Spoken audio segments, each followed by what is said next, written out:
Assalamualaikum warahmatullahi wabarakatuh. Saya Esa Hilma, mahasiswa semester 6 dari Program Studi Pendidikan Bahasa dan Sastra Indonesia, Fakultas Keguruan dan Ilmu Pendidikan Universitas Singapura Bangsa.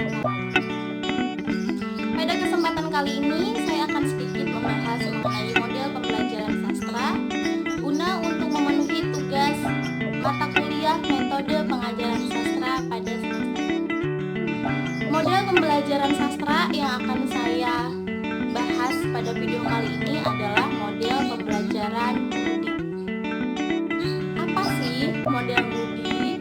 Model Moody adalah model pembelajaran sastra yang dikemukakan oleh Moody dalam bukunya yang berjudul The Teaching of Literature.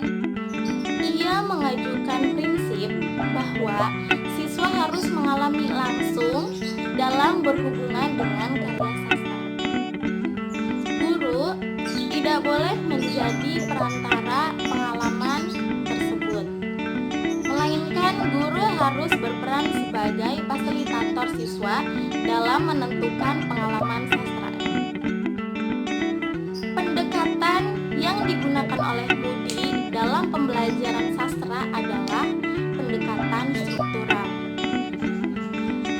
Pendekatan ini mengutamakan penyelidikan sastra berdasarkan kenyataan teks karya sastra itu sendiri.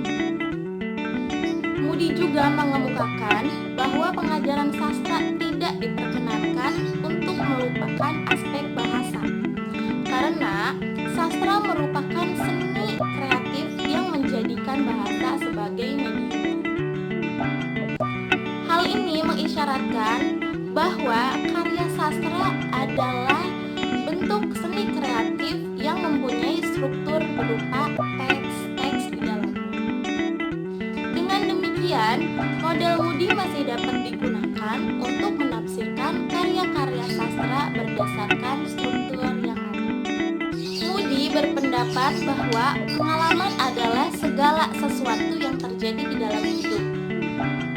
Hal tersebut dapat berupa apa-apa yang dapat dinikmati, dirasakan, dihayati, dipikirkan, diinisiasi, dan juga dapat dilihat.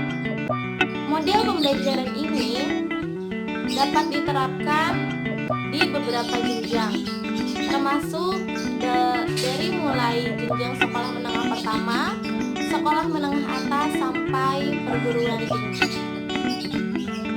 Berikut adalah beberapa tahap dalam prosedur pembelajaran model ini.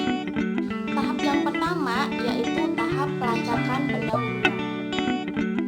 Pelacakan pendahuluan merupakan proses awal seorang guru untuk memahami teks-teks yang akan diajarkan kepada siswa. Pada tahap ini juga, guru harus menggali berbagai informasi yang terdapat dalam karya sastra yang akan diajarkan. Tahap yang kedua yaitu tahap penentuan sikap. Tahap ini merupakan kegiatan guru menentukan berbagai aspek dan cara yang diperlukan dengan tujuan guru dapat memperoleh gambaran yang cukup perihal pembelajaran yang berkaitan dengan siswa. Pada tahap ini pula, langkah-langkah selanjutnya harus dipikirkan. Guru sudah harus menentukan atau mengukuhkan berbagai persiapan untuk langkah selanjutnya. Persiapan yang cukup matang, guru dapat menentukan format pembelajaran yang tidak membosankan bagi siswa. Pada tahap ini, guru harus dapat menentukan pola pembelajaran sastra yang akan menjadikan siswa lebih senang dan lebih enjoy dalam memahami karya sastra yang akan dibaca. Hal itu dilakukan guna mengarahkan perhatian siswa agar pembelajaran tidak membosankan. Dengan demikian, siswa dapat memahami dan menikmati teks secara lebih baik. Selanjutnya, tahap ketiga yaitu tahap introduksi. Pada tahap ini, guru harus membawa siswa untuk dapat menikmati serta memahami karya sastra yang akan dihadapinya. Pada tahap ini, guru memberikan pengantar ringkas berkenaan dengan materi yang akan diberikan kepada siswa. Hal itu dilakukan dengan cara memberi pengantar terlebih dahulu kepada siswa sebelum siswa dihadapkan langsung dengan teks yang akan dipelajari. Tahap yang keempat yaitu tahap penyajian, di mana pada tahap ini siswa diberi kesempatan untuk berhadapan dan berkenalan langsung dengan karya sastra. Karya sastra yang disajikan kepada siswa hendaknya dapat dinikmati dan mudah dipahami oleh siswa. Selanjutnya yaitu yang kelima, tahap diskusi atau tahap inti dalam model pembelajaran MUDI ini, yaitu pada tahap ini keterlibatan siswa betul-betul harus dilakukan. Siswa harus dapat memperdalam untuk memahami teks yang telah dibacanya. Agar kegiatan ini berjalan dengan baik, guru perlu merumuskan terlebih dahulu masalah yang akan didiskusikan oleh siswa.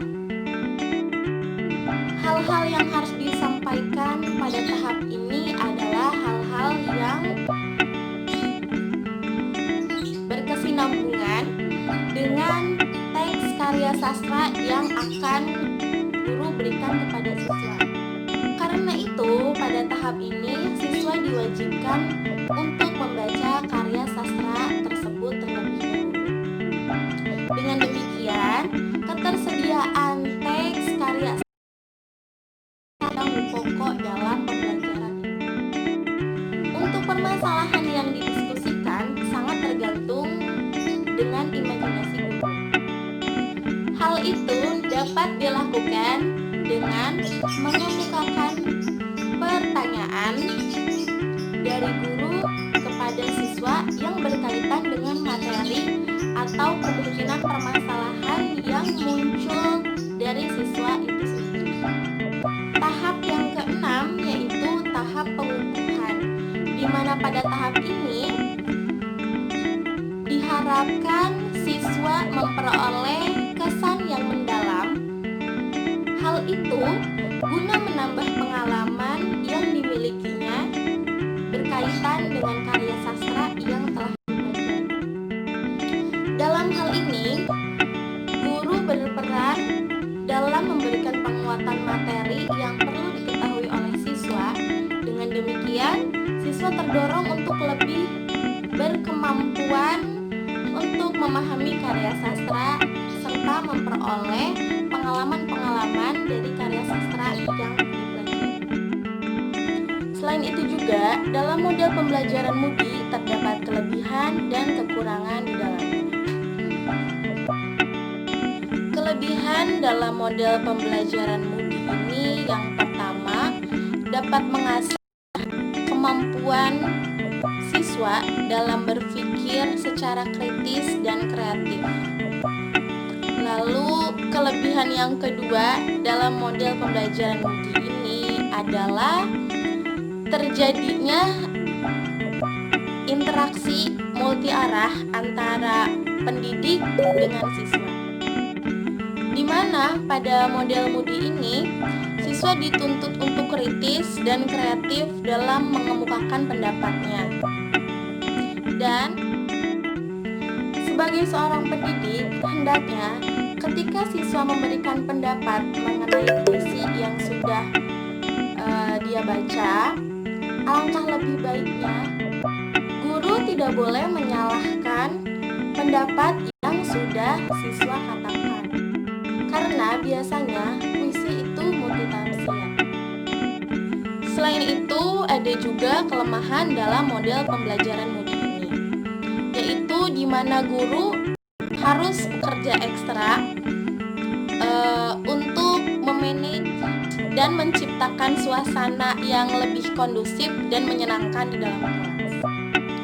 Karena dimungkinkan ada beberapa siswa yang saling mengajukan pendapatnya dan enggan untuk bergantian, seperti itu.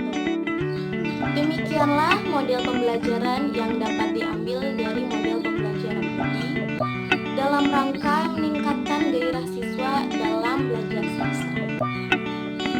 Akan tetapi, model yang baik tidak dilaksanakan dengan baik akan sia-sia. Model pembelajaran yang baik adalah model yang dapat dikembangkan oleh setiap guru dengan memperhatikan berbagai kondisi siswa. Cukup sekian penjelasan mengenai pembelajaran model Moody. Saya Esa Hilma, mohon maaf apabila ada kesalahan.